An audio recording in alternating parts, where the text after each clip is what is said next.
ቤተሰብ ኤፍሬም ባለየ ነው ስላችሁ በምክንያት ነው። ከምሬ ነው የምነግራችሁ።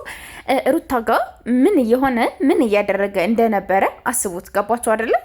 ሩታ እንግዲህ የአብርሽ ሚስት ነው የነበረችው ማለት ነው። እና አሁን ደግሞ ከሄርሜላ መተህ እንዴ ሱሩ ማውለቅ እኮ ነው የቀረው። እግዚአብሔርን ነው የምላችሁ። መጨረሻ ላይ ሲወጣ ምናምን እዩት።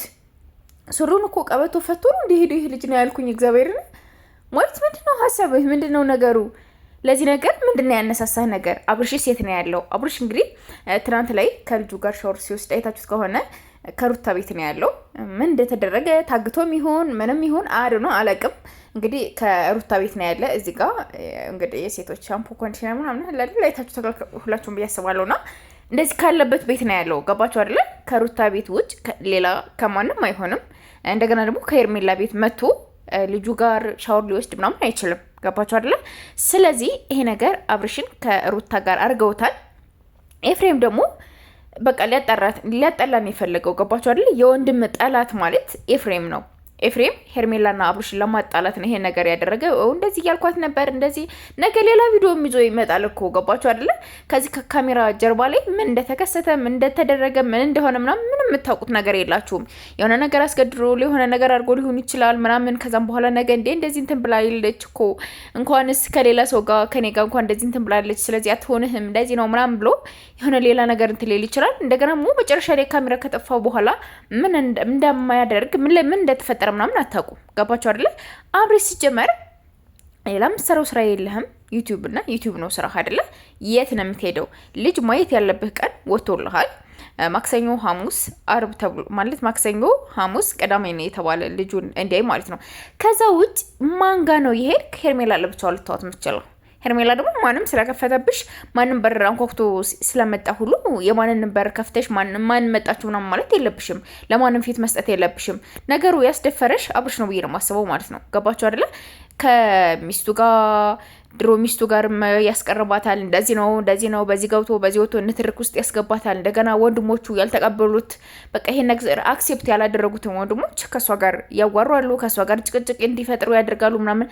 ሲጀመር ማንም ጋር እናንተ የምትዋደዱ ከሆነ እናንተ የምትፋቀሩ ከሆነ አብርሽና ሄርሜላ ማንም የማንም ወገን አያስፈልጋችሁም። ገባችሁ አይደለ? የእናንተን ፍቅር ፈቅደውና ወደው ሲመጡ ወደ እናንተ መቀበል እንጂ እናንተ ሄዳችሁ ግዴታ ይሄን ነገር ማሳመን የሆነ ነገር ምናምን ማድረግ የለባችሁም ብዬ ነው የማስበው። ነው እያደረጋችሁት ያለው ነገር ፌር በጣም ነው የሚያስጠላ። ማርያምን ኤፍሬም በጣም ባለየ ነህ፣ በጣም ከሚባለው በላይ ማለት ነው። እና ይሄ ሲጀመር ባለየ መሆኑን አስቡትና ቤዛ ጋር ስንት ፍቅረኛ አልፎ እንደመጣ ማሰብ ነው ይቀር ማሰብ አያቅታችሁ። ስንት ነገሮች ማለት ነውና እኔ ነገ ደውዬ ከምሬ ነው የምነግራችሁ። በቃ ሙልጭ አድርጌ ሰድቤ ሪከርድ ይዤላችሁ እመጣለሁ። ቃል ገባላችኋለሁ። ስልክ ካነሳለኝ ማለት ነው። ቤትም ብዬ በኖርማል ስልክ በስራ እንኳን ቴሌግራም ኦር ዋትስአፕ ላይ ስደውዬ እንደማንም አድርጌ ሰድቤ እንትን እልላችኋለሁ። ከምር በሄርሜላማ እንዴ በሄርሜላ መጣ ማለት በአይናቸው መጣ እኮ ነው። ሄርሜላና አብርሽን የሆነ ነገር ለማድረግ ሲጀመር ነገር መበጥበጥ በቃ እዛ ጋር ሆኖ አብርሽ ምንድን ነው የሚፈልገው?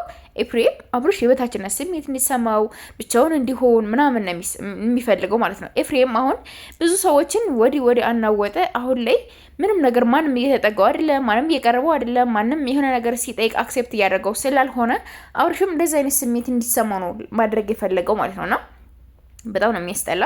አብርሽ ወንድምህን ተጠንቀቅ። እንግዲህ አስባችሁታል። የወንድማችሁ ሚስት ለመድፈር የኔ ባል ነው መሆን ያለብሽ፣ አብርሽ አይገባሽም፣ አብርሽ ላንቺ የሚሆን ሰው አይደለም፣ የኔ ፍቅር እንደዚህ ነው፣ ፎቶውን ጣይ ምናምን። እንዴ ምን አይነት ብልግና ነው ይሄ? ከመቼ ጀምሮ ነው? እኔ እኮ አላቅማዱ ነው። ኢትዮጵያ ውስጥ ያላችሁ ዩቱበሮች አንዳንዴ ታየላችሁ ማለት የሆነ ፈመሳችሁ ወንድ ናችሁ፣ ጎበዝ ናችሁ፣ ስማርት ናችሁ ምናምን ማለት አይደለም። ገባችሁ አይደለ? ድንዝዝ እየሆናችሁ ነው ያላችሁት። ምን አይነት ነገር እያስተላለፋችሁ እንዳለ፣ ምን አይነት ነገር እያወራችሁ እንዳለ፣ ምን አይነት ነገር ነው እየተናገርን ያለና ምናምን የሚለውን ነገር እንኳን በደንብ አድርጋችሁ አንደርስታንድ እንዳታደርጉ። ምንድነው አንደርስታንድ የምታደርጉት? ብርና ብራችሁ ብቻ ማለት ነው። ገባችሁ? ብራችሁ ብቻ ነው የእናንተ ቁመና፣ የእናንተ ዝና፣ የእናንተ እውቅና ብር ብቻ ማለት ነው። የሆነ በቃ በሽሻ እንትን ያለ የደነዘዘ ማይንድ ይዛችሁ ማለት ነው። እና ከእንደዚህ አይነቶቹ ውስጥ አንዱ ኤፍሬም ነው። ከቡታጀራ ዩቱበሮች የደነዘዘ በሱስ የደነዘዘ ሃይምሮ ያለው ኤፍሬም ነው። በጣም የሚያስጠላ ማለት ነው። ገባችሁ? ማንም ሰው ከወንድሙ ጋር የተጣላችን ሴት እሱ ጋር ወንድሙ ጋር ለማስታረቅ የሆነ ነገር ማድረግ የሆነ ነገር ወንድሙን እየተቸ እሷን ማሞገስ ምናምን ኦኬ ይሁን እስኪ ምናምን ብለን ዝም አልነ።